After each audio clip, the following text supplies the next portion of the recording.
within a minute.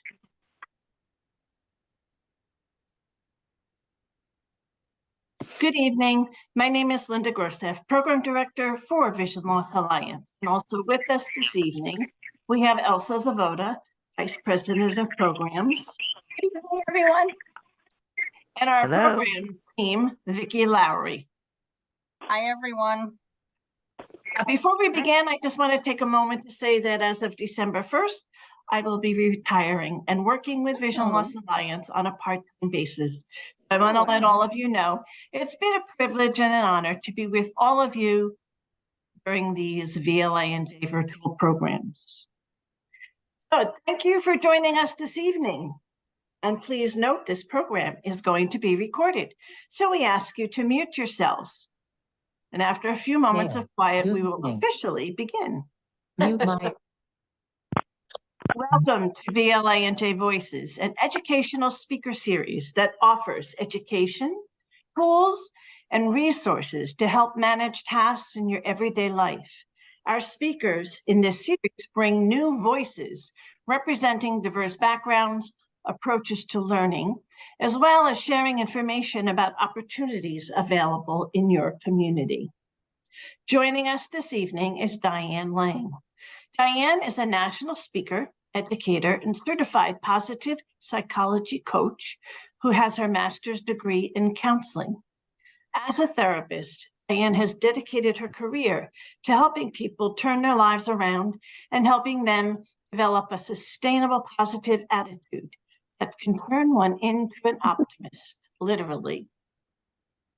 Through her books, Creating Balance and Finding Happiness, Baby Steps, The Path from Motherhood to Career, and Mindfully Happy, Waking Up to Life, Diane has been speaking and empowering people nationwide.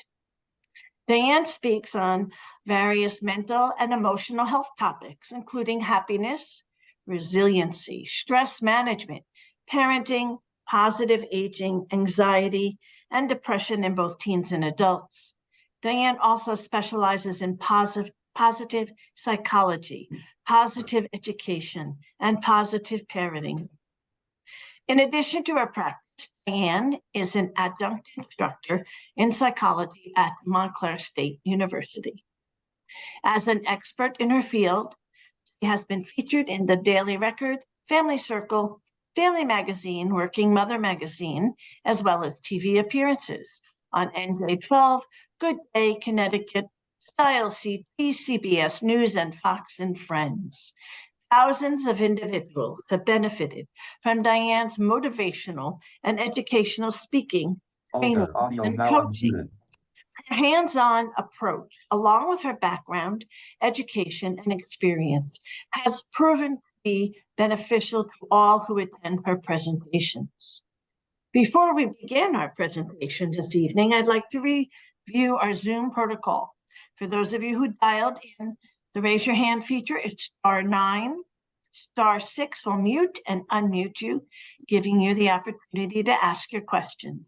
Using a computer, Alt-Y is the raise your hand, Alt-A, mute and unmute command. If you're using a Mac, use the Option +Y, the keyboard shortcut to raise or lower your hand, Alt+A to mute and unmute yourself. Using the Zoom app on the iPad, move to the top right, select the More option, and flick down to the Raise Your Hand. On the iPhone, this feature is located at the bottom of the screen on the right-hand side. And now I'm honored to introduce to you Diane Lang. Hi, Linda. Thank you so much for your introduction and for having me today. And thank you to everybody for being here. I'm really excited to be here tonight. And we're going to be talking about managing through stress and anxiety. And that's a really important topic at this time for a few reasons. One, well, it's November and the holidays are here. And for so many people, the holidays are such a stressful time. The other part is it's also November. The days are shorter. I don't know if any of you noticed, but it's dark really early. It's cold. We don't want to stay outside that long. And it just gets kind of that winter blues seasonal affective disorder. On the other hand, stress and anxiety is something that we always want to be mindful of because it really can aggravate any situation that we're already dealing with, any illness, injury, vision loss. So we really want to manage it. We can't live a stress-free life as much as I wish we could, but we can manage it and have healthy coping strategies to get through it. So I'm going to start off, I'm going to share the screen and I'll be speaking about what's on it. And we're going to start off with talking about a little bit about what is the difference between stress and anxiety. And as I go through these slides and I'm talking about the information, if you have any questions, thoughts, or comments, we'll leave plenty of time at the end, but please feel free to unmute yourself or, let us know if you have a question, a thought, a comment. I would like this to really, be a discussion base. So if there's anything you want me to stop and talk about more, please stop me at any given time. So a little bit about stress and anxiety. So again, we can't live a stress-free life, as we said, so we're always going to have some stress, but it's really thinking about what is stress and what is anxiety, because those are two different things. So stress is when you have a stressor or a trigger in the environment that causes the stress. You know what the problem is, you can see it, you know it, and you want to actually work through it. So when the stressor and the trigger leaves the environment, so does your stress. So to give an example, I have a client that a few months ago has said that at her job, she was starting to get very stressed and anxious and burning out because her boss is a micromanager, always on top of her, and she just can't take it anymore. And we talked about writing her resignation letter and moving on, looking for a different position. And I see her bi-weekly and she comes back 2 weeks later and I said, so did you hand in your resignation letter? How did it go? And she said, you're never going to believe it. My boss quit. And the new boss is great. So I'm happy. I'm glad to stay at my job. The stressor, the trigger, which was her boss, left the environment. So the stress left the environment. And now she feels good. That's stress. There's something in the environment causing it. When that stressor leaves, so does the stress. But when stress turns into anxiety, that's a completely different story. And it's very easy for stress to turn into either depression or anxiety. So what happens is when we have stress consistently, frequently, for days to weeks to months on end, it could turn into either the depression or anxiety. So it could turn into a clinical depression where we feel hopeless and helpless and everything changes and we isolate ourselves and we don't have an interest of doing the activities we used to do. We don't feel enthusiastic about life. We're feeling very down, sad. But there's also a different type of depression called dysthymia, which is known as a mild depression.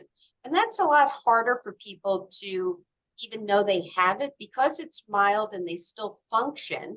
They go to work, they go to school if they're going to school, they take care of their kids, they take care of their house, they go out once in a while with friends. So they feel that they're functioning and they're doing what they need to do so they can't be depressed. But the truth is you can have this low-grade depression for years. And really when clients come in, I know this is not very clinical, but people will come in and actually say, I just feel blah. I don't know if you've ever felt like that, right? I just feel blah. I feel I feel not enthusiastic or motivated about life. I just feel like it's Groundhog Day and I'm just going and doing what I need to do. And people can stay like that for years because, again, they're functioning. So you can have stress that turns into the depression side of it, or it can turn into anxiety. And how do you know the difference between stress and anxiety? Because we usually talk about it using the same language, right? You'll hear people say, I'm so stressed out, or I'm under so much stress and anxiety. And it's very hard to tell the difference. So here are some ways to know the difference.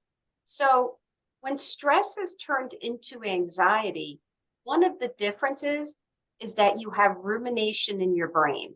And what rumination is when you are having constant negative thoughts that are circling through your brain that you can't stop. You feel this lack of control, and no matter what you do, they just circle your brain.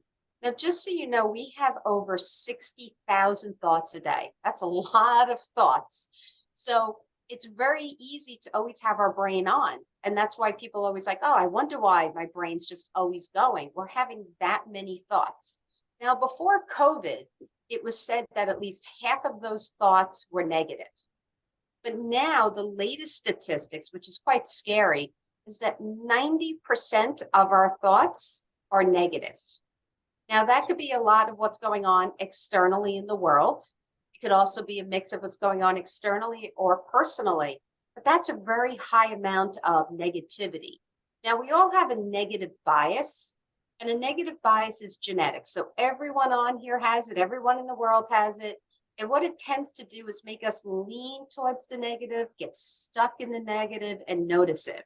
And we could stay in that cycle and ruminate for weeks to months to years on end. And that could lead right into anxiety. So if you're noticing that you're ruminating, and rumination of these negative thoughts can look different for everybody. It could be, I'm not good enough, nothing works out for me, why does everything bad happen, I'm such an idiot. Everybody's inner talk, negative inner talk, is different, but it's literally paying attention and going, am I just having that rumination? Now, what it does is the rumination affects your day. So you wake up in the morning and the first thing that starts are all those negative thoughts. They just start ruminating.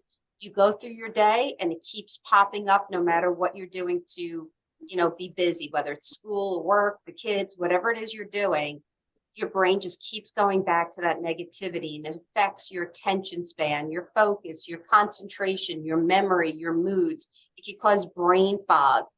And then when you try to go to bed at night, and I don't know how many of you have a problem falling asleep, it starts that rumination again. And that is typical for people right before they fall asleep. I've had clients say, my body is just physically exhausted. I feel like my body fell asleep, but my brain won't shut off.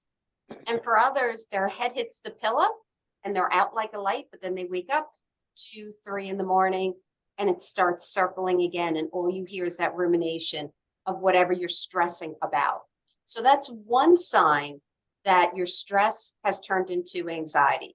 Another sign is that anxiety, unlike stress, could be very irrational. So stress, you know what it is. For that client, it was the boss. The boss left, she feels better. But with anxiety, things could be exaggerated or irrational. So I had a client who just said this to me a few weeks ago. She went into New York City and she's really afraid of heights. And I know that feeling because I am deathly afraid of heights. And she goes, I was only on the 2nd floor of a building, but I looked out the window. She goes, which I shouldn't have done because I knew it was going to do it to me. She goes, and instantly I felt on my body the anxiety. And that's the other thing. Anxiety literally comes up on your body before it comes into your brain. Stress is in your brain, you know it, you're thinking about it, and then it affects your body. So with anxiety, you feel it on your body instantly. And what we mean is it could be, irrational or exaggerated. So she's on the 2nd floor. And technically, if you jumped out a 2nd floor window, it would hurt if you landed on concrete, without a doubt. It's not something anybody should try, but the odds are maybe break a leg, break an ankle, but you would live. But for her, the minute she looked out the window, she said she started sweating profusely. She said you could see it that she was sweating. She was turning red. She felt nauseous and dizzy. Immediately it affected her body before it even connected to her brain that, oh my God, it's the heights. And then it became totally irrational. Again, the windows are totally locked in Manhattan. You can't even open them to fall out. But again, she even acknowledged, even if I jumped and I had that opportunity, I'd probably be okay. But yet it felt like the whole world was ending. And that's what anxiety does. It's very irrational. It's very exaggerated and big, and you feel it instantly on your body. That's the difference right there. And the other thing that can happen when stress turns into anxiety is that people have panic attacks. Now, I'm not sure if anybody here has had a panic attack, and if you did and you want to share your experience, would love to hear it. But panic attacks are another sign of when stress has turned into anxiety. Now, panic attacks look different for everybody. There's some generalizations, but panic attacks really affect us physically. And again, there's that anxiety. It comes up on your body. Now remember, your body is called the pain body. And we call your body that because we hold all of our negative emotions on our body.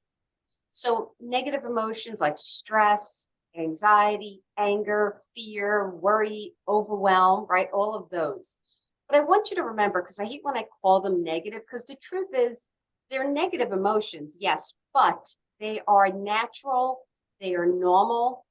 And this is the thing, we need to feel them to heal them. So I don't want you to push them aside, but they are a little bit more intense. That would be the only difference there. But all of that can easily lead into this big panic attack. So you're having all these emotions, you're feeling it on your body, and then you have a panic attack. So a few things about a panic attack. First is there's usually two different types of panic attacks. The first is specific.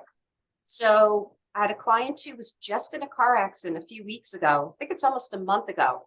Very scary. Her car was almost completely totaled, but they're able to kind of fix it now. She thought it'd be totaled. The window broke, all the glass, it went into her face. It was a horrible experience. She's finally going to get her car back, and she hasn't driven in a month. She's too scared to drive. So her husband's been driving her to work all the time. And now she's getting her car back, and her husband's like, you have to, get back in the car. And she is so afraid. And she finally sat in her husband's car to drive it, and she immediately had a panic attack. But it's specific. She knew it could happen, and she knew why. Specific, she got in a car accident, and now she's having a panic attack being in a car again. You know it could happen. You know what the fear is. You know why it's happening. That's specific. On the other hand, you can have these spontaneous or unexpected panic attacks. And again, they're unexpected because there's nothing in the environment that should be causing it that you can see. But again, we're having over 60,000 thoughts a day.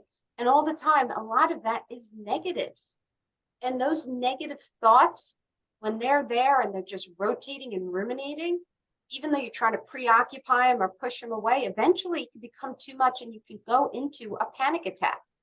The other times is sometimes you can't see in the environment what the actual trigger is because you kind of push it aside or you're just not aware of it at the time, but your body is.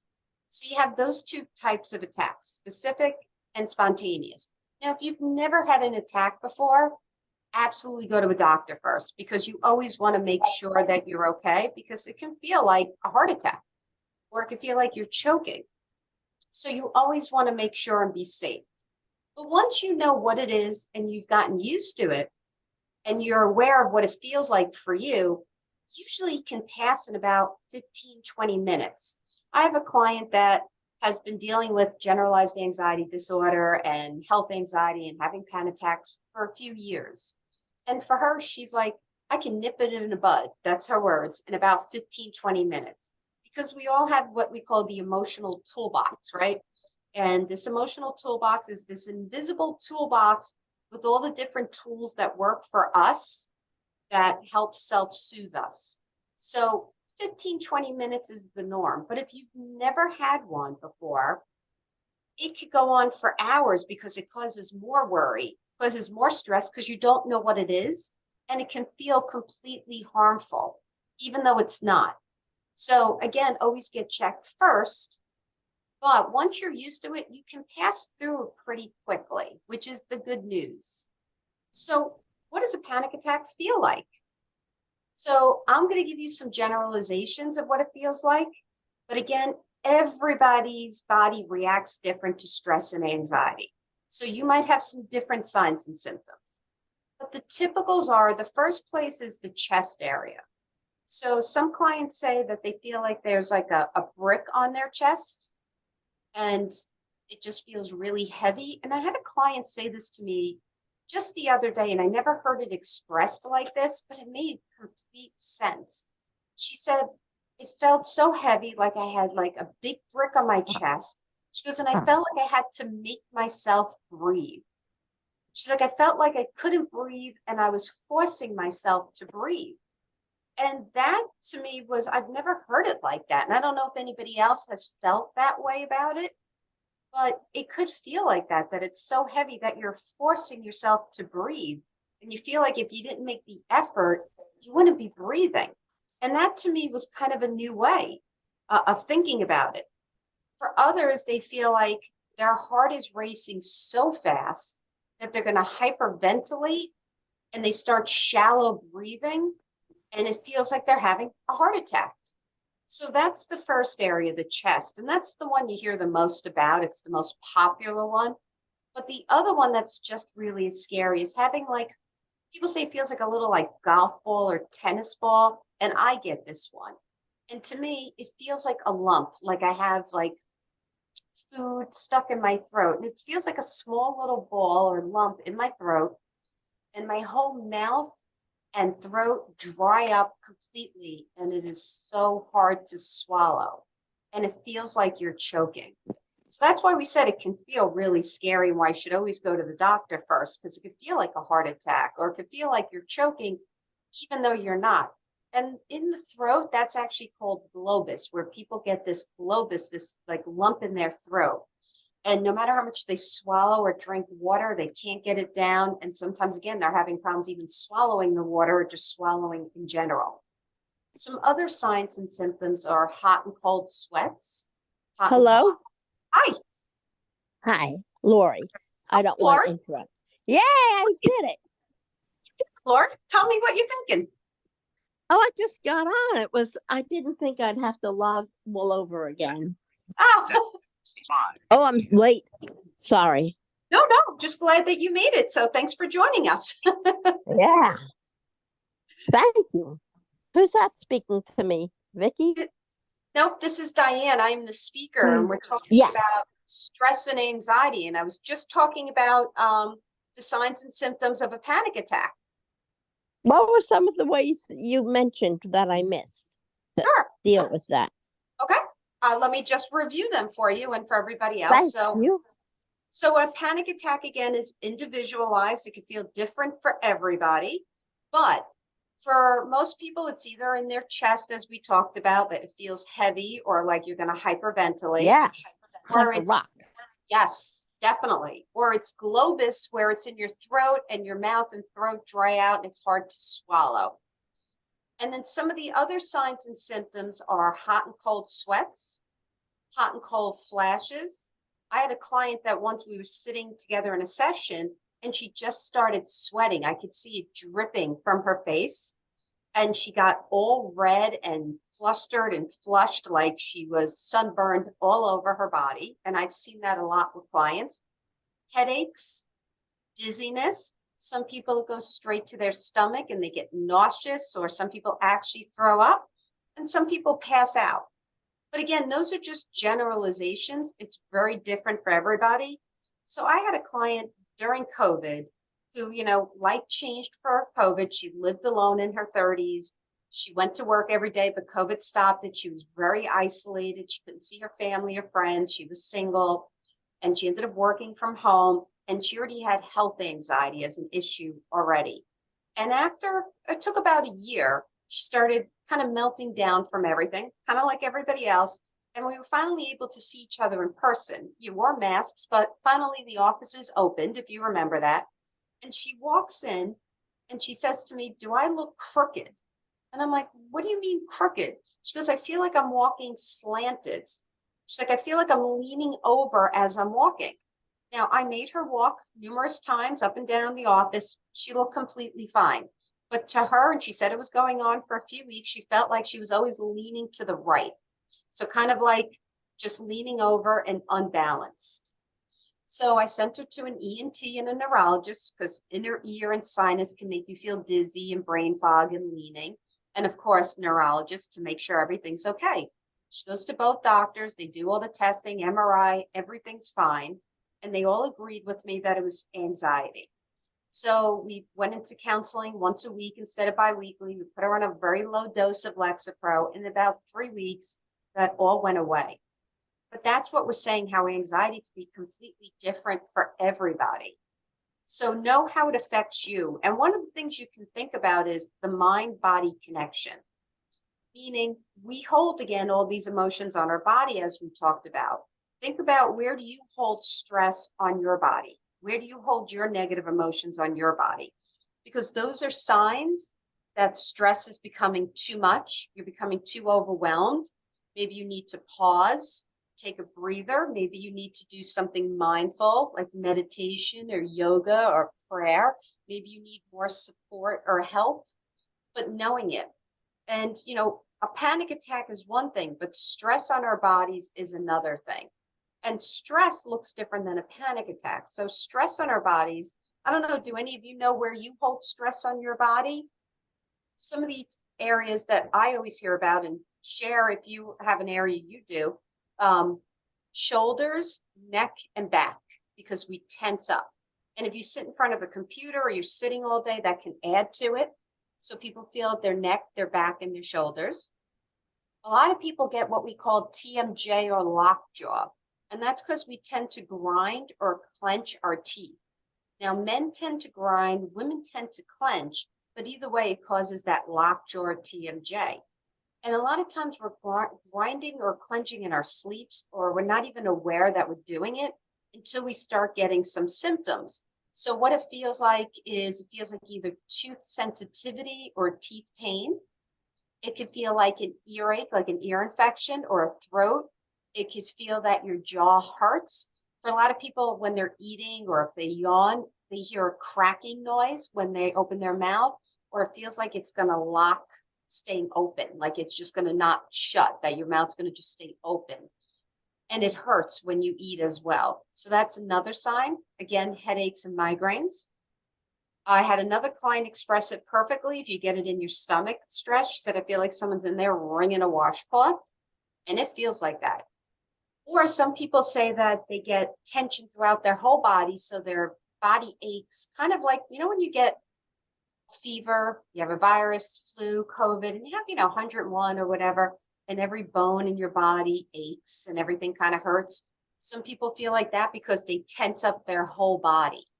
So using that mind-body connection, kind of pay attention, be mindful to what it feels like when you're stressed, when you're hurt, when you're angry, when you're overwhelmed or worried. How does it show up on your body? Because that's an alarm going off telling you, hey, you're getting very stressed out. Take a pause, take a break, and let's figure out what's going on here. And you can do one of these mindfulness techniques, which is just called stop.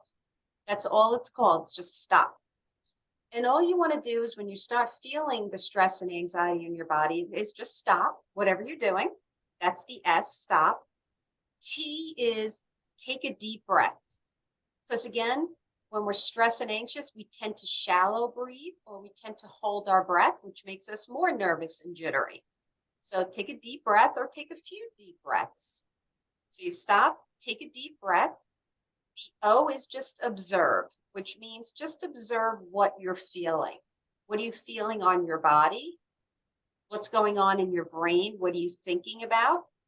And from that observation, then you can do what the P is for, which is perceive. So you could either observe and realize, okay, I got this. I know what's going on. I can go back to whatever I was doing. Or you can go, all right, I'm observing and I see that I'm becoming really anxious, or this could lead into a full panic attack. I need to take a pause. I need to call someone. I need to deep breathe. I need to go into my emotional toolbox and take a tool out and work on this. So just do that. And with stop, how to remember it is just in your head. What do you think about with stop? Some people will say they think of a red stop sign. Other people hear somebody saying stop. Everybody's different, or just remembering stop. And really it's using the letters. S for stop, T, take a deep breath, O, observe what you're feeling, what you're thinking, P, how do I proceed? That's it. And that is a mindfulness technique on its own. So just every time you stop and take that pause, gives you a chance to kind of reboot. Now, when we say take a deep breath, what that looks like, very simply, and if any of you have done like a yoga class or chair yoga or a meditation class of any type, there's so many different ways of deep breathing. But when you're stressed and anxious, the typical deep breath, all it looks like is taking an inhale through your nose, holding, exhaling through your mouth, stopping, repeat. That is it. That is the whole cycle, taking a deep breath in through your nose, holding, exhaling through your mouth, stopping, repeat. That's how simple it is. So, you could do it standing, sitting, it doesn't matter. You just want to deep breathe. Now, if you want to add to it, you can do what's called box breathing. And why I like the title box breathing is because for me, I remember it because a box is 4 sides and it's just a count to 4. That's all box breathing is. And box breathing is actually what we have trained the military, United States military, with the resiliency program is box breathing. So when boots hit the ground, for them to de-stress, to get back into the moment, they do box breathing. And it's the same format, in through your nose, hold, exhale through your mouth, pause, repeat. But just everything's for a count to 4. So you might want to try this at home while you're sitting on Zoom, right? You just take a deep breath in through your nose. You're going to hold, exhale, and repeat. And I'm going to do it for a count to 4, and I'm going to count for you, or you can count in your head as you're doing it. And we're just going to do it 2 or 3 times just to get the swing of it. So sitting down comfortably or laying down, whatever you're doing. Again, there's no right or wrong on this. Take a deep breath in through your nose for a count of 4. Hold for a count of 4. Exhale through your mouth for a count of 4. Just pause for a count of 4. And let's repeat that. Take a deep breath in through your nose for 4. Hold for 4. Exhale through your mouth for 4. And sit for 4. And we'll just do that one more time. Take a deep breath in through your nose for 4. Hold for 4. Exhale through your mouth for 4. And just sit for 4. Now, when you do that, it actually starts calming the physical symptoms of stress. And what is great about this, when you start calming down the physical symptoms of the anxiety, it starts calming down the brain. So by calming the physical part first, you calm the mental part. So just by doing that deep breathing, you're relaxing everything. And you don't have to do it for long. You could do it for 1 to 2 minutes, and that'll make a difference. With mindfulness, whether it's deep breathing or some of the other tools we're going to go into, you don't have to do it for 20 minutes or 10 minutes. It doesn't have to be the same thing every day. That's a complete myth. You could do a few minutes and get a lot out of it. And even though we did the box breathing, which is a count of 4, honestly, it doesn't matter. If you just breathe and do that deep breathing, you are good. You do it for a count of 2, count of 3, count of 4, it's not going to make a difference. It's what works for you and what you remember in the moment of self-soothing. Now, mindfulness is so important, and you'll always hear mindfulness with stress and anxiety because mindfulness is one of the only natural ways to de-stress. Now, what mindfulness means is that when you are mindful, you're in the here and now, you're in the moment. It means you're observing what's going on around you using your senses. What do you hear? What do you smell? What do you touch? Right? It also means that you're observing what's going on in your brain, what you're thinking, what's ruminating, how you're feeling on your body, but you're doing it as an observer. There is no judgment, nor should there ever be judgment. It is just what it is. So mindfulness is observing without judgment. And when you're mindful and you're in the here and now, in the moment, it's so important because what happens is when we're stressed, anxious, angry, nervous, we're either in the past, thinking about what we should have done, what we could have done, regrets, or we're carrying all that baggage with us into the moment. If we're not in the past, we're in the future where we have this anticipatory anxiety, where we worry about what we should be doing, the what ifs, the what could be's.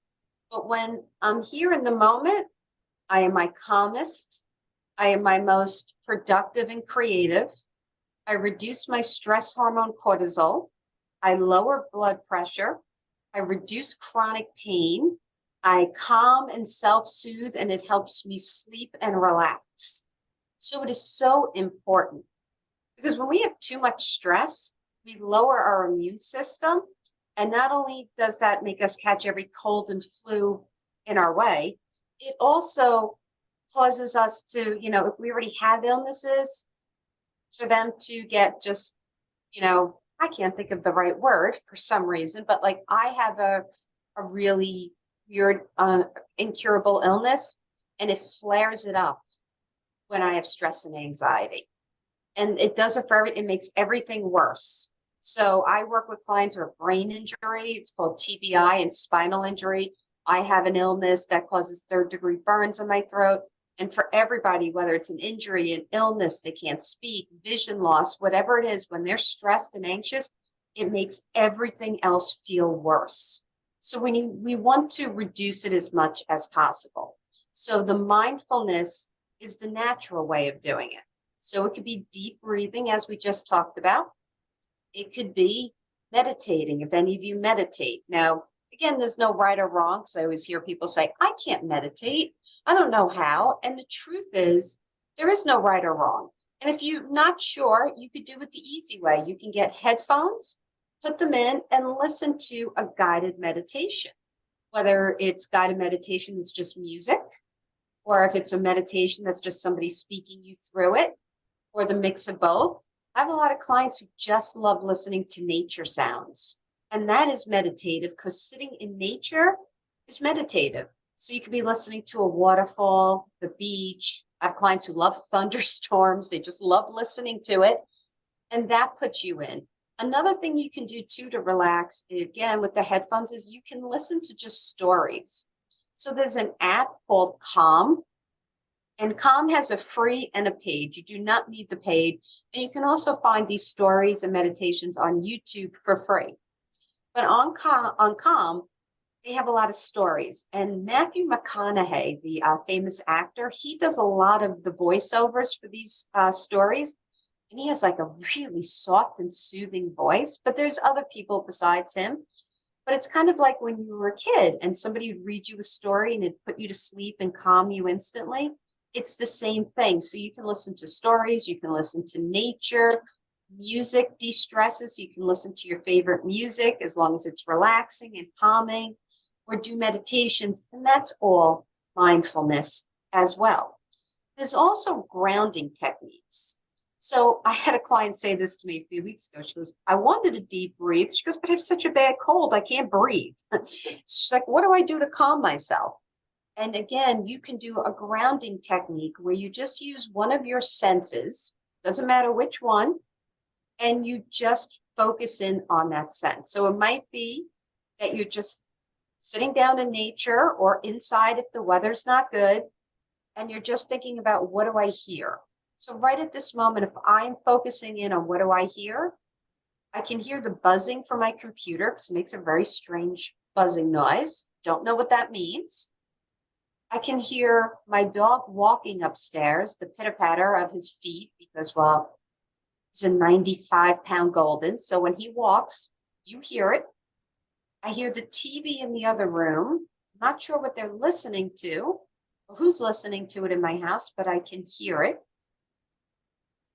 I can hear the wind outside my window too. So what do you hear? It could be, what do you taste? If you have a food or a drink, you can take a sip of that. What do you taste? If you have nothing to taste, it might be, what's the taste in your mouth? Are you tasting the mint from just brushing your teeth? Are you tasting the coffee or the tea you just drank if it was the morning time? Or maybe you just ate dinner and you're tasting the pasta and the sauce you just had. The taste remains in your mouth. It could be, what do you smell?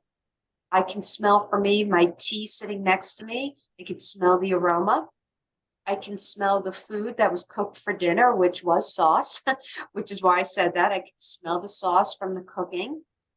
And you can do it that way. And you could do it outside in nature, where when you hear the birds, you hear the bees, you hear a lot of the animals going through the leaves, and it could sound like it's a big animal, but it's just a squirrel or a chipmunk. What do you smell? You smell the fresh air. smell the barbecue from next door or the fire pit. Any of your senses, and again, that grounding brings you right back to the here and now, which is so important. Another thing you can do to reduce stress and anxiety and keep this in your emotional toolbox is chewing gum. Now, if you don't want to chew gum or your dental work and you shouldn't be chewing gum, then you don't have to chew gum. It could be licorice, it could be celery, carrot sticks, whatever you want.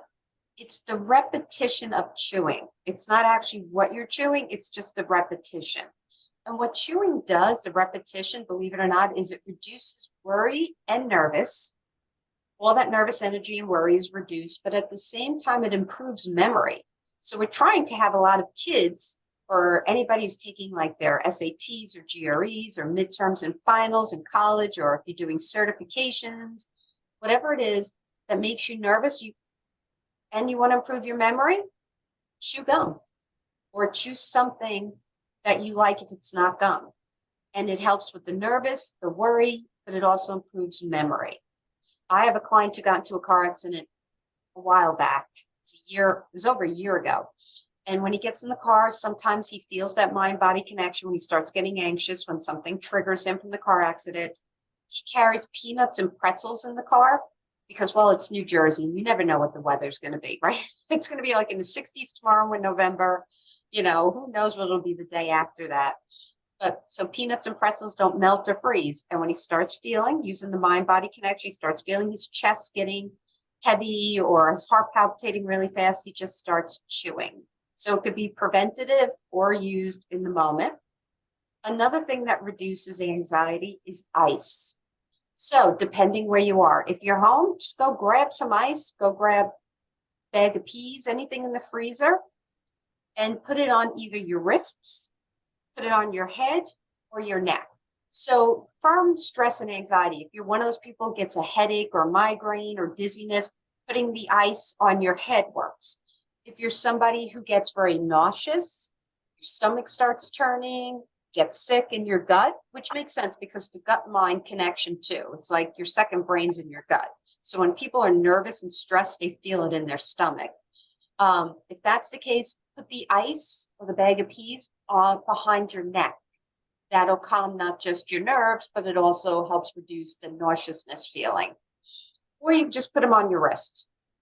If you don't have that and you're in a public place, in the bathroom, put the water on as cold as it will go and just put your wrist underneath the water. Or if you can, splash your face with the water. That works as well too. So you have a few different things. You also want to do some self-talk.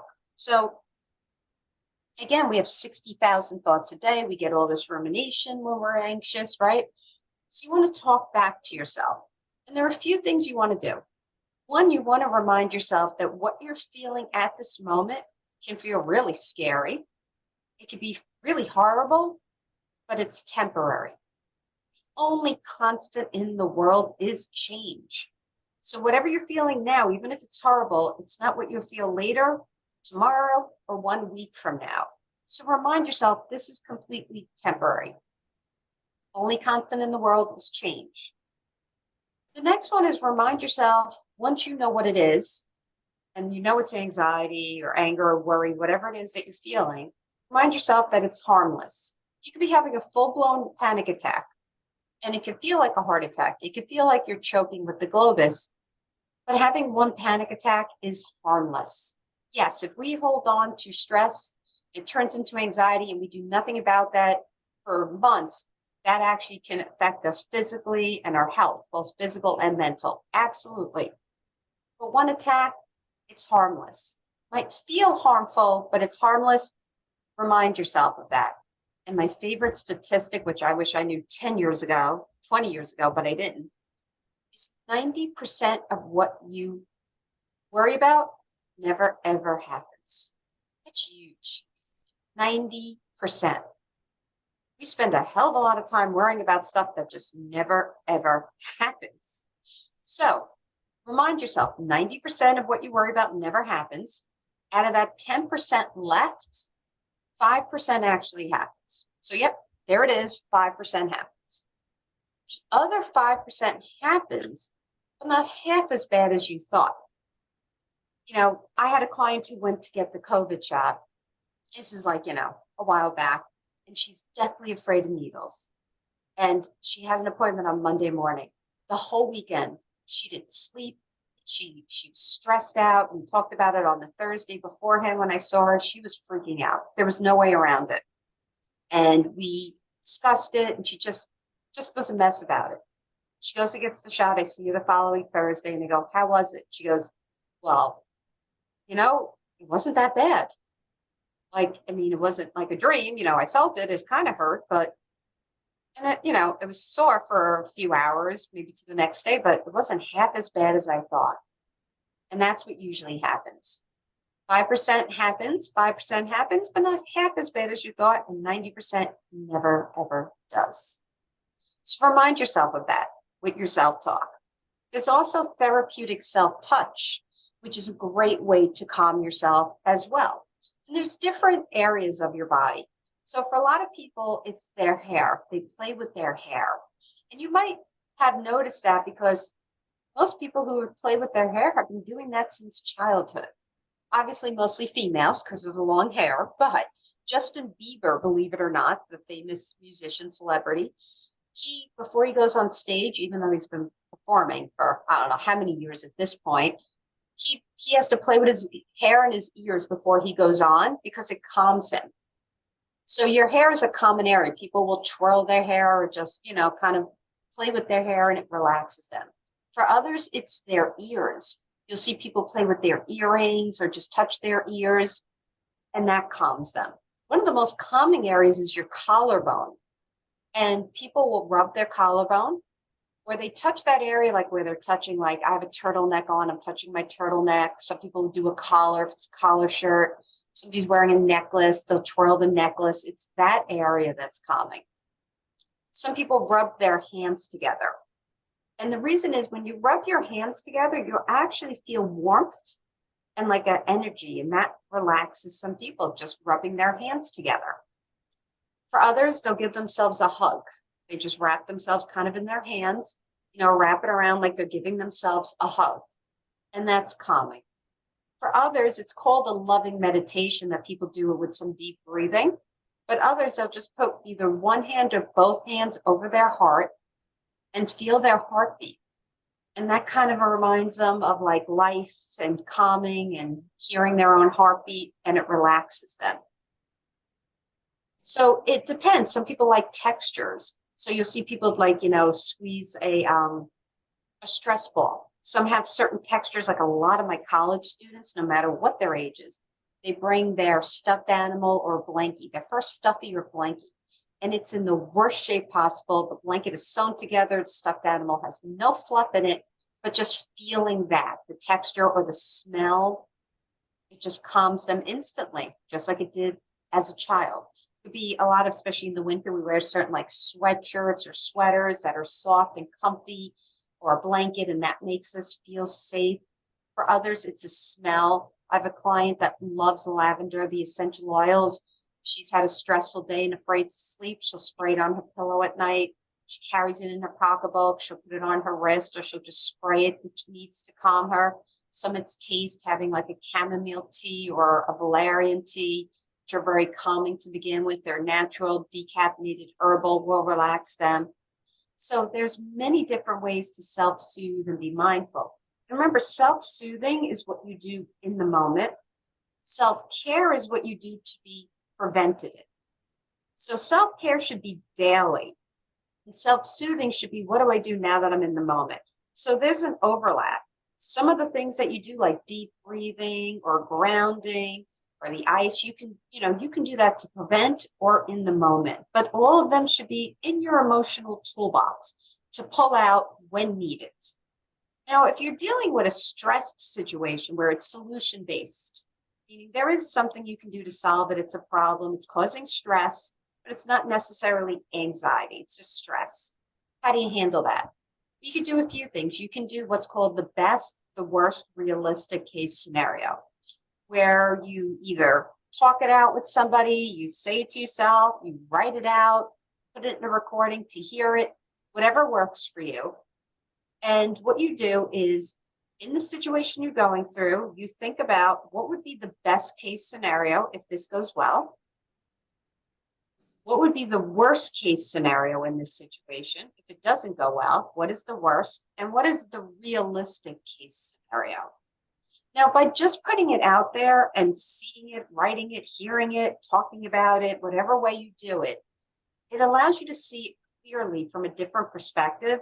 And usually when people do that, and when I do it with clients, we go over all the different case scenarios.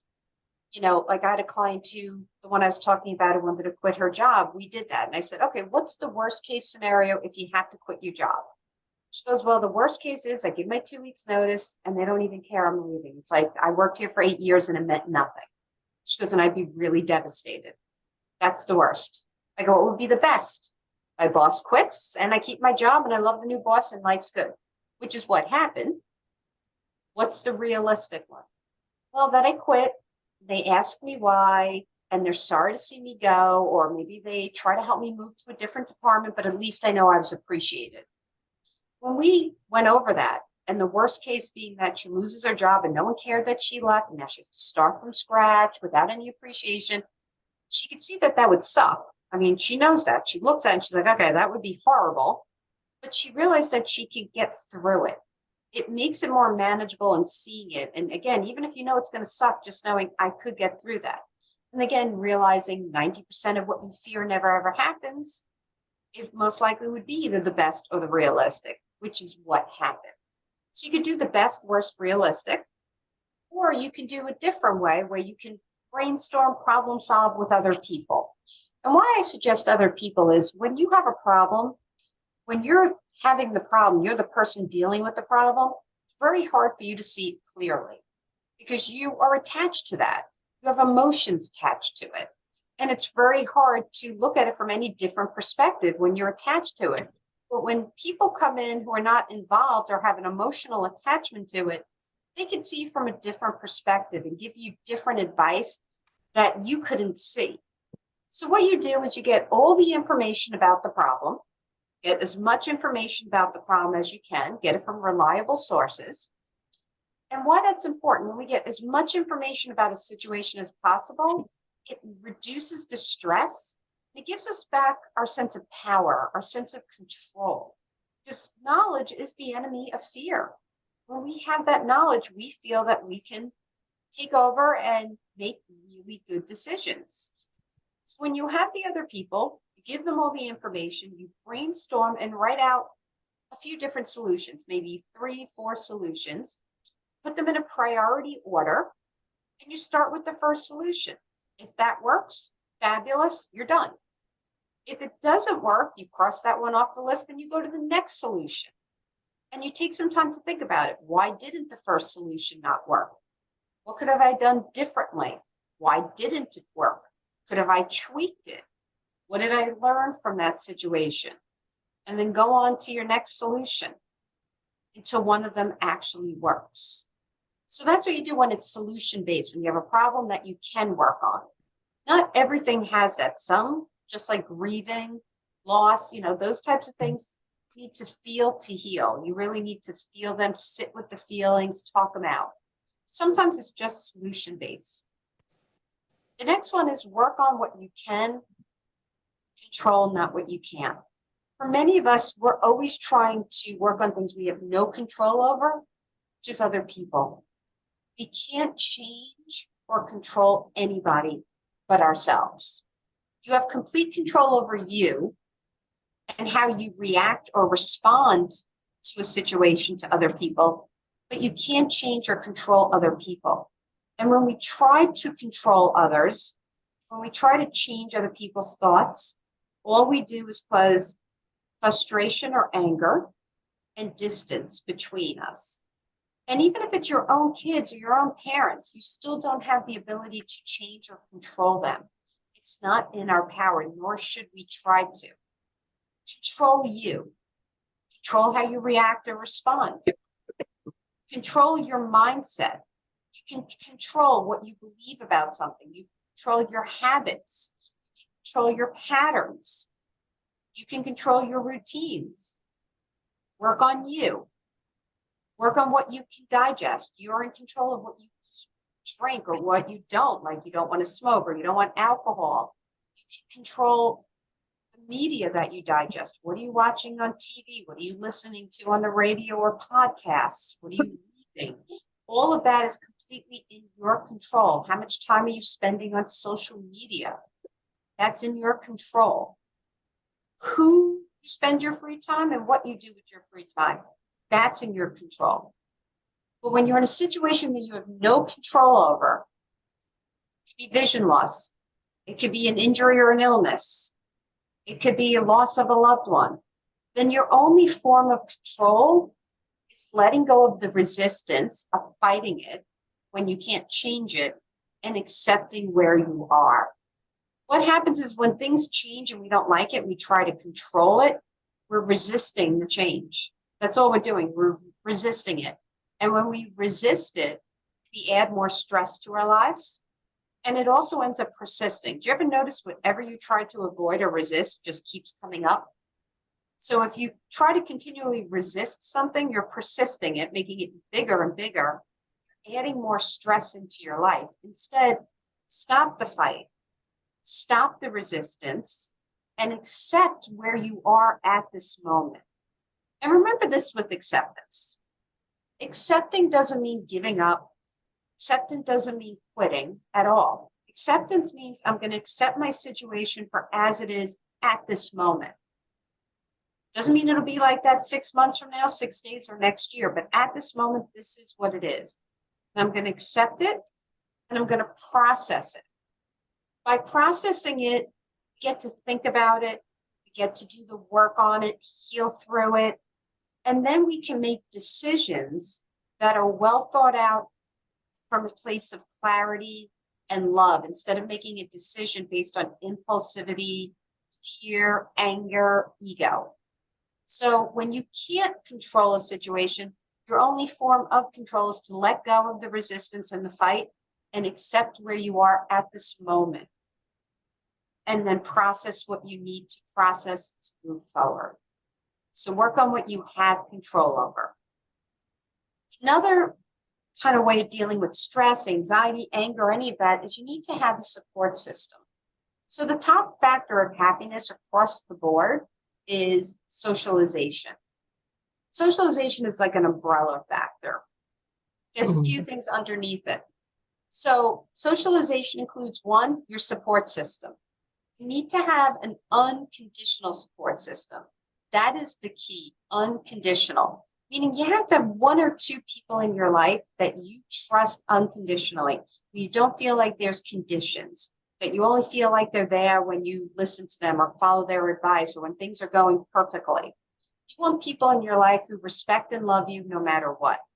So when you have that unconditional, those are the people that you'll have self-disclosure with, people that you open up with, you share what's going on in your life. You're your authentic true self. You're vulnerable.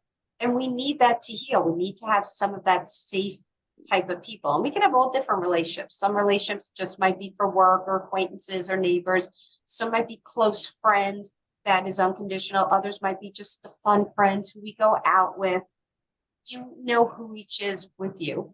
But we need to have at least one or two that are unconditional.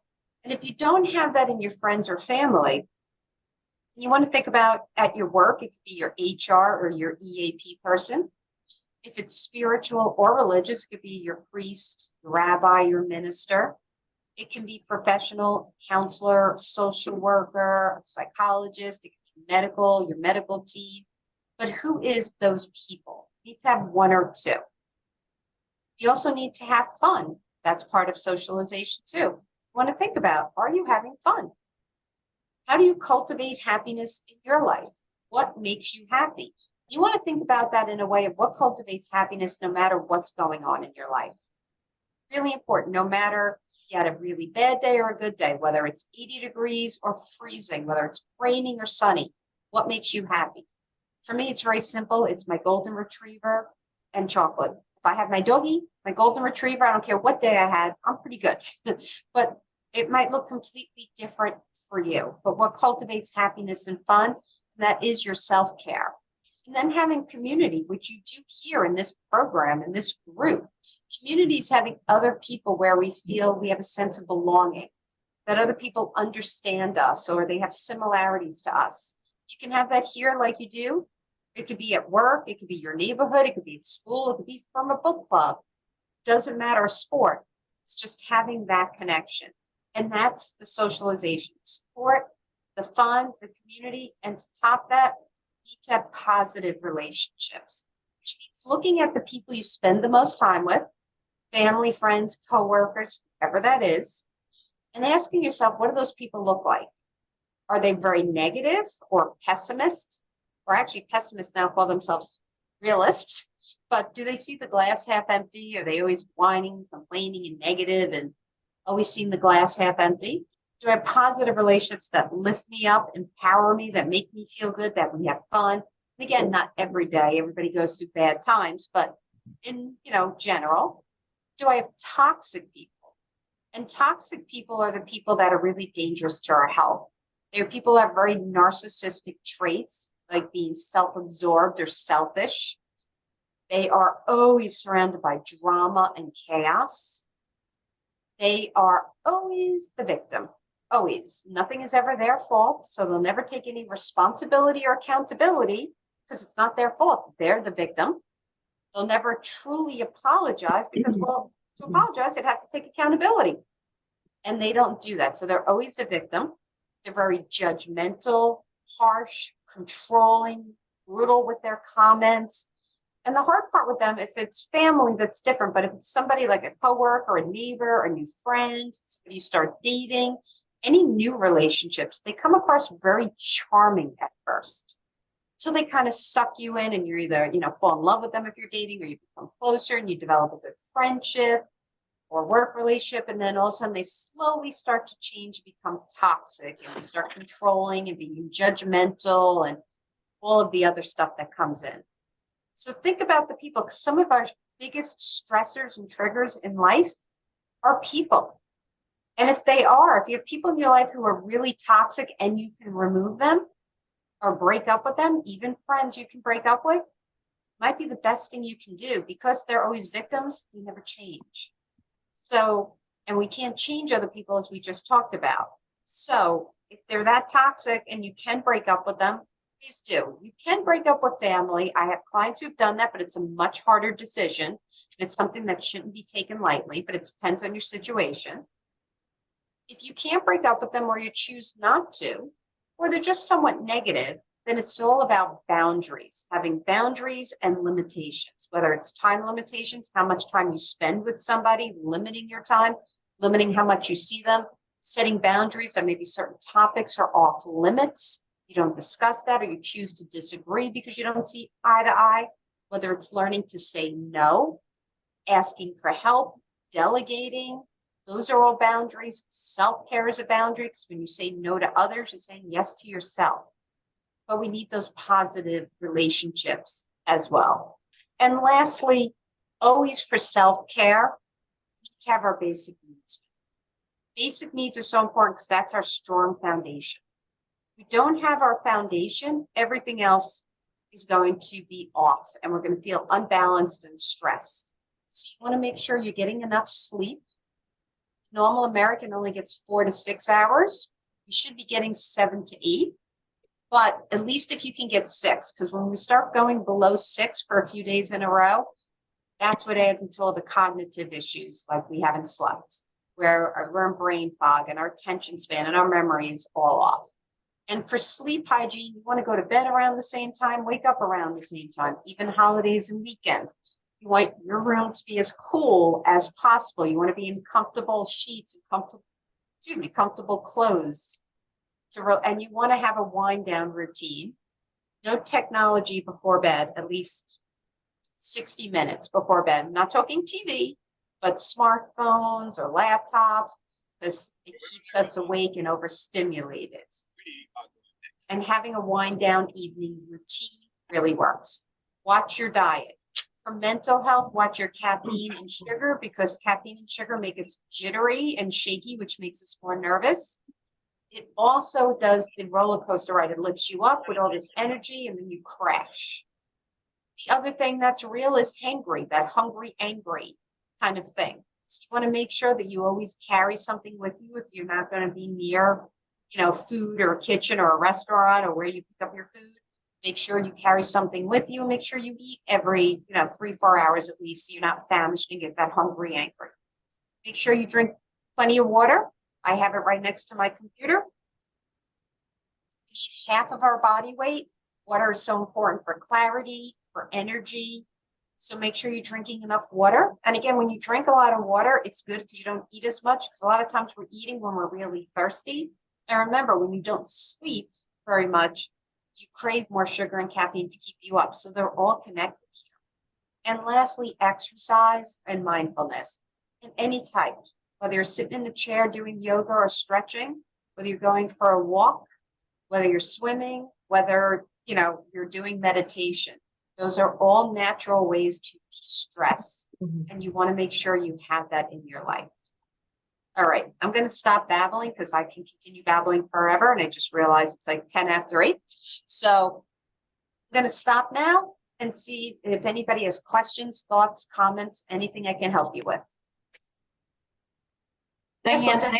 I actually have a message from someone Oh, who sure. would like to know what books you have written, and also are they available on any audio format? No, I don't have any of them on audio format, and I should. And I'm going to I've been looking into my last book, but I do have a new book coming out, and that one will be coming out on audio. I made sure of it. But yes, because there's so many great books on audio, and that's what I'm hoping to do next. But I do have a lot of podcasts and videos where you can listen to the information as well. And I know we're recording this too, right? So Correct. So you can listen. If anybody wants, I can send out links and stuff, or that we can listen to some stuff. That would be wonderful. I'd appreciate that. I'm sure everybody else would too. Yeah, no, I definitely would love to do that. For some reason, my publisher did not offer me that option. So it's something that I'm looking into with my new publisher, because it is important to have audio books. Absolutely. Do we have any questions or go ahead, Tracy? Tracy, you have your hand up. Okay, yes, I do. Thank you so much. This has been so great. I appreciate all that you shared with us. I like to take a little spin on the conversation, however, because those of us that are listening are either blind or visually impaired. So how would you address the information that you shared with us regarding, as opposed to speaking or thinking of the worst that could happen or the best that could happen, when our biggest fear is, what if I wake up blind? So many people have fears like that, waking up blind, or I have a lot of clients. So I work, as I said before, with traumatic brain injury, and I have a lot of clients who have gone blind from the brain injury. So they spent the majority of their life, with normal eyesight. Some of them can't see, some of them can see, but my client this morning said that. She goes, I can see, but I see double. And I have a few clients like that. So they can't drive anymore, and it totally shifts their whole life, because either they can't see, they see double, or they can only see out of one eye. I have clients who can't hear now. I have clients who can't speak. And it's really tough, because what it is a transition. You're making a change, and change is so scary for everybody, no matter what the change is. So it's really doing a few things. It's grieving your pre-sight or your pre-hearing, whatever anybody's going through. It's grieving that life that you did have beforehand, because it is a change. No matter what we're grieving, like I can't eat the same, and I choke on all my food because of my throat illness and nerve damage. And I had to grieve my pre-illness life, because I can't eat the same. I can't swallow the same. I have different fears. And the same thing if you're going with sight, or if you have an injury where you can't walk anymore. It's grieving what you've been through, being realistic about that, knowing that's going to take time to heal and to grieve, both mentally and physically, and then embracing the new changes that you're doing. And it's hard. I'm not going to say it's easy, and I wouldn't know exactly how that feels like, but I do know any change is hard. So it's really working on the change and grieving the past and finding the resources, which I think the one thing great about this is Vision Loss Alliance has some of the best resources. So we're in a great community to get the help and ask for the resources, but do all the healing work mentally and emotionally, because this is the thing. Our belief systems play the biggest role in every illness and injury, longevity, every health. If we believe it's going to stop our lives, no matter what it is, it will. If you believe you will get through it, you will. I have clients who had a normal life and are now paralyzed from their chest down. I have seen miracles from it. I've seen a client who they said would never move his hands. And he came in wanting to kill himself and literally said to me, I can't kill myself because I can't move any part of my body. He's now married, 2 kids, can move his hands and drive. You'd be surprised what your brain can do. So it's finding the hope in the chaos. That makes sense. Finding hope in the chaos. There is Absolutely. I 100% agree with everything that you shared with us, because I am an Zoom meeting. advocate of self-talking. Finder. Zoom meeting. self-talk is awesome, Tracy. So thank you for sharing and asking your question. And thank you for being here. Thank you so much. I appreciate it. No Thank problem. you, Tracy. Next up, we have Vincent. Hi, Vincent. Yes, good evening. Thank you very much for a very, very interesting and enlightening presentation. Thank you, Vincent. I have a couple of items. As far as tension and anxiety, usually I don't have that during the daytime. I keep myself busy, and usually the day is not long enough to do everything. So I have to prioritize. But when I going to sleep, sometimes I have thoughts come up to me, and that make me anxious, nervous. And the 2 ways that I use and help, one of them is what you were suggesting, deep breathing. But I use diaphragm breathing, not just inhaling deeply, but instead of using the chest breathing, I make sure that my diaphragm takes in as much oxygen as possible. And that I find is conducive to total and complete relaxation. I think the more oxygenation, in my system allows frees my mind and makes it relaxed. And the other item is that if it is an issue that let's say that I do that, and after a few minutes it comes back, I have to ask myself, is there something that I can do about it now? And then the answer is yes. I get up and do whatever I need to do and take care of it. But most of the times the answer is no, there is nothing. It's beyond my control, or it's not the right time, or whatever reason. So if I cannot do about that, the realization that I cannot do anything right then and then, then once again, I just go back into breathing, and within a few minutes, I am totally out. And the third item that I do incorporate on a daily basis is exercise. Yep. Many times I was planning to run a half a marathon, but in addition to a vision loss, I have a problem with one of my feet. I went to see the doctor, and he told me that basically if I kept on training and if I continued to run, I would damage my foot beyond repair, and would probably affect me for the rest of my life. So I opted to stop that. But what I do is I exercise at home. I have free weights. I have a rowing machine. I have a stationary bicycle, and I do that also. I live in a 2-story house, so I keep on going up and down the steps, many times forgetting things on purpose, or just to go up and down, because that's the way that I can keep good oxygenation and exercise my body in general. And those 3 practices help. I don't have a condition. I don't have PTSD. There are a lot of issues that are both family related and friendly related, and I deal with them mainly by being there for those that are in need, and never losing hope, and and always being there whenever there's an opportunity without intruding in their lives. I know what I know, I can do what I can do, but everybody has to do it pretty much on their own. And that realization, has given me, peace. You know what? A few things you said, breathing, through your diaphragm, another excellent way. So thank you so much for sharing that, because there's so many different ways of deep breathing.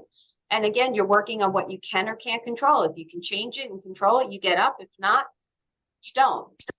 But diaphragm breathing is definitely an amazing thing. And there's different things too. There's muscle tension relaxation, where you just tense up each one of your muscle groups, tense each one 2 to 3 times and release it. And that gets a lot of the tension out of your body. And you can do that laying down as well.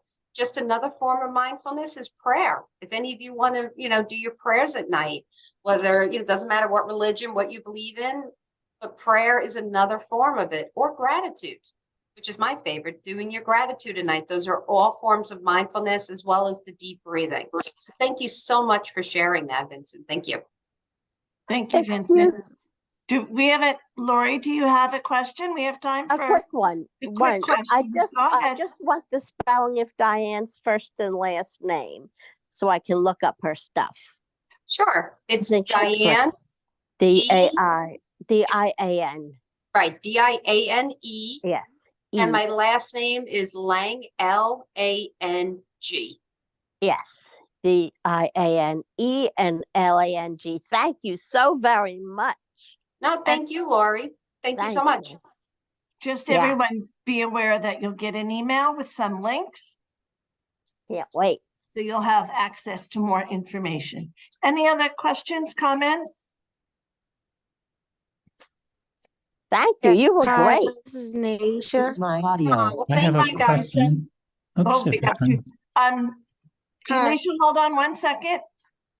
Stefan? Yes, thanks, Diane, for the presentation, and I got a lot out of it. One Oh, area thank you. that's has been confusing to me, it has to do with eating and diet. And I'm, I have pre-diabetic sugar levels, so I'm trying to watch sugar and carbohydrates. And, you can read about all these different, diets and things like complex carbohydrates to reduce the production of glucose. But so I've been trying to do periodic fasting, and maybe just it works for me because I don't seem to get, low blood sugar that causes issues, but that's and diabetes can affect vision too. Oh, So absolutely. that's why I'm, trying that. So just wanted to put that out there. Intermittent fasting, like you said, works for a lot of people. Just be mindful of how it makes you feel. Like, it works great for you. I know some people, it doesn't work for. Just be mindful of your body and see what works for you best. And that's really important. But it does work for a lot of people. So I'm glad you found that. That's really important. So thank you for sharing. Thank you. Mute my audio. Alicia. Thank you, Stephen. Alicia? Yes. I I always have a question I was for waiting you. for Alicia. I was waiting. No, well, going back to like the whole signs of like stress on the body and things like that. I know where I get my stress tends to be like in the shoulders, but then I've noticed that I've started like biting the inside of my cheek. So I'm not really sure if that's more towards the stress side or anxiety side, or if it's both. But I'm noticing that if I'm kind of like stressed out or anxiety is kicking in, I tend to like bite the inside of my cheek. So I'm not sure if that's another sign. It is. It Okay. is. Some people will grind or clench. Some people will bite in the inside. Some people bite their cuticles and their nails. So all of it are different stress, anxiety habits. But what's really good is you are self-aware and mindful of it. So you know. And you might want to work on, like, every time that happens, just taking a deep breath, because you can really, like, when you bite too hard in there, oof, then you get like the sores in your mouth from it. It could be really painful. And then you can't talk. And Alicia, I can't imagine you not being able to speak because of the pain. Alicia being quiet would scare me. The whole world would be scared. So stop doing that. That's coming from love. Just take a deep breath instead. Yeah, I can do that. And then the other thing is about the quickly about the friends and letting go of people, because I had to actually let go of a person because they were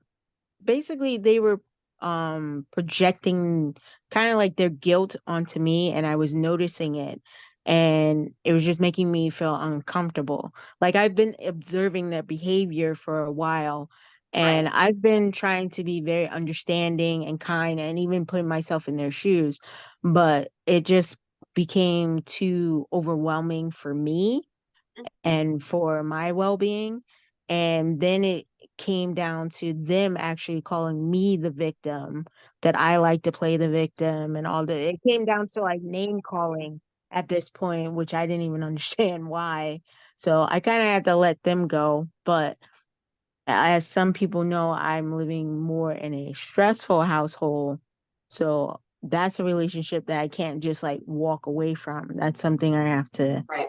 kind And of you're deal reducing with. the stress in other places, which is good. Like, you're always so self-aware. Like, you knew this person was not healthy for you anymore. They were becoming toxic, and you set your boundaries, and boundaries could be removing the relationship at the moment, or creating space, and you did it. So now just stop biting the inside of your cheek and we'll be good. Yes, and Now I'm I'm gonna working bust you on on that. that. So will we. Oh, And I Pat do in the too. back It's now. all of us. oh God. She's Miss gonna Ruth. regret that now. Miss I Ruth, had something. I had something I wanted to add. Miss Ruth had her hand up, and then I'll get to you, Yolanda. Okay? Okay, all right. Miss Ruth, where'd you go? I'm here. Yes, it lowered my hand automatically. So, Diane, you gave me some insight into a situation I experienced when you mentioned the lump in the throat, and I didn't put it together until you just said. I Yeah, had Globus. Yeah, exactly. I had an appointment with my dentist earlier this year, and I took a lift there. And when I got to the front desk, the receptionist said I didn't have an appointment that day. I said, "You made the appointment with me. I was here January 4th, and you said come back January 27th." And she said, "No, February 27th." So it was just a miscommunication, but I felt suddenly like totally incompetent. And also on the lift ride over, I had shared information about a free dental program with the driver, thinking he was a senior, but I couldn't see him. And I told him all this information. I got him all psyched up, and he wasn't eligible. He was too young. So I felt like an idiot. So I suddenly felt I'd made two mistakes in a row, and my psyche sort of short circuited. So I felt my chest get tight. My heart was beating quickly, and I had that lump in my throat. And I take yoga class, so I started doing the breathing to see, is this a heart attack? What is this happening? So I thought, should I stay in the dentist's office just in case I need an ambulance, or go out in the street where people will walk by me and not call the ambulance? So I said, okay, I'll go outside, I'll get some brisk air. And it did help. And I did the breathing, and I never thought that was a panic attack. I just thought I got past it. But when you said the lump in the throat, that really made it clear to me. That's what that was.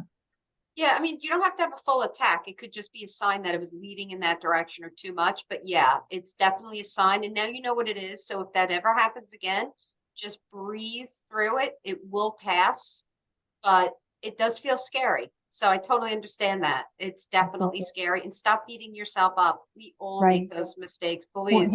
yeah, that's the thing. I haven't done that in years. And because those two things happened in a row, I thought, okay, I don't know what I'm talking about or what I'm doing, but I do. It was just one of those things. No, we all do it. I wish I didn't, but we all do. So Right. it's a normal part of life. Right. Thank you so much. Have a good night. Thanks, Miss Ruth. Yolanda, you had Oh, something? yes. Yeah, thank you. I just wanted to say thank you for this session, Linda and Lori. This is a great session for the Vision Loss Alliance community. but it is also a great session for the uh, caregivers community, because the caregivers community work hand in hand as best we can with the Vision Loss Alliance community. My sister is a Vision Loss Alliance member. And I've said before, and I'll say it again, I appreciate everything that Vision Loss Alliance, Linda Cross, does for the community. It makes a difference because you're not, as a caregiver. I'll just speak for myself. I figure I'm a caregiver just out here on my own, just trying to figure things out, have a better understanding, have a ongoing understanding, and also to be understood. Because I don't think a lot of times people understand the caregivers. So the two communities, I think it's great. So thank you again for this evening. Oh, thank you for being here. Thank you. Hey, Diane, thank you so very much. Oh, thank you, Lori. Yeah, Lori, that was we a have big- two, Erin, you have your hand up. I'm sorry. Thank you. I think I have driving anxieties, so I go to VLA every week, and there's this highway that I hate getting on. Route 80? Because it's good. Yeah, 280. Because Yeah. there's so because I hear so many there's like a racetrack I'm afraid of trucks because they sound so near. I can never tell if they're nearby or they're far away. Yeah. No, driving Start can be video. really scary. So make sure when you're driving, either, you're doing some deep breathing when you feel it. You can listen to some relaxing music on there as well. That helps you de-stress, driving the, right lane so you can pull over when needed. But it can be very scary, especially in New Jersey, or New York. So totally understand that. So Where do safely. you live? Where do you live at? I'm out in Morris County too. I'm at the end. So I live in New Jersey, but I'm from New York. So both areas kind of have the same type of driving. So you got to be careful out there, definitely. So be careful, Aaron. Stephen, did you have another Yeah, question? just My a audio. quick thing. I've gotten so much out of this, and I want to share a little tidbit with Diane Sure. about audiobooks, and with people that can see well, that travel a lot and listen to audiobooks. We've compared notes, and some of us select books by the narrator. So you might want to listen to different narrators and see which ones you like, because they can really bring the content out. So just thought I would say that. Thanks No, again. it's true. And I would never narrate my own book because I sound like Fran Drescher from The Nanny because I'm from Long Island, Brooklyn. So no one wants to hear me unless I'm playing like Marissa Tomei for my cousin Minnie. Nobody wants me to do it. So trust me, I will look into that. Definitely. It's good As advice. a New Yorker, I love your voice. Well, thank you. But I definitely have that. Fran Drescher's voice is a lot more nasally, and plus she's older. No, I think she's not that much older than me. I'm pretty damn old. You might want to ask Matthew McConaughey to do your book. You know what? I'm gonna have to try and see if I can have my Fran people Drescher- get in touch Yeah, with him. Fran Drescher 66. Fran Drescher. Oh, she is older than me. Okay. I'm not there yet, but on my way. Does anyone have any other questions or comments in regard to tonight's topic, what Diane Lang spoke about?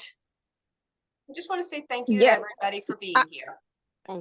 I do, and again, I thank you. Everything that you said was very informative, and you actually, when you, in particular, from my situation, when you talked about the depression, the anxiety and stress, and how you made it make sense to me, it was helpful because, like you said, there are different forms of depression. And it really was interesting to me that you talked about functional depression, because I think that that's what I suffer from. I also have insomnia with the thoughts. So when you covered that and you said that, it was like click, thank you. And so I'm actually going to try to maybe do a little bit more research on that, because it's like outwardly and even when you're doing whatever you're doing it, but you have it's no wanting for life. Like you don't even care if you ever leave the house again.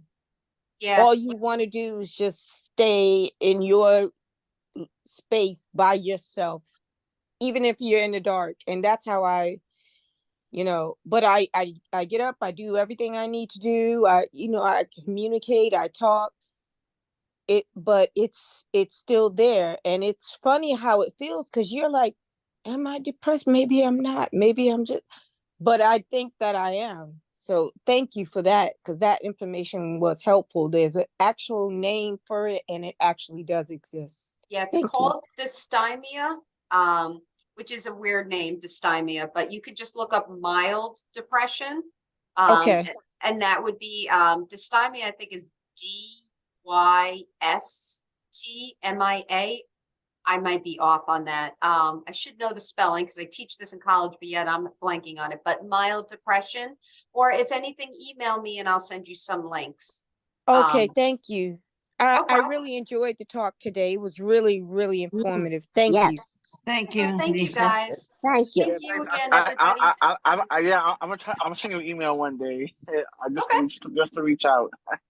Please do email me, say hi, and tell me whatever's going on. I love to hear from you guys. And I just want to say thank you to Elsa and Vicky and Linda for having me, and Alicia for introducing me to everybody here. So thank you guys. It's been great. And I think I see you next month with Strive. So hopefully I'll see you guys all again. Diane, Great. I really Thank want to you. thank you and everyone for joining the group tonight. And just remember too, on the VLANJ YouTube channel, so you can find and you can get access to all of these programs, Arise and Voices and TED Talk, TikToks, all of them. So look that up, and it's a lot of information, so it's really helpful to listen to it again.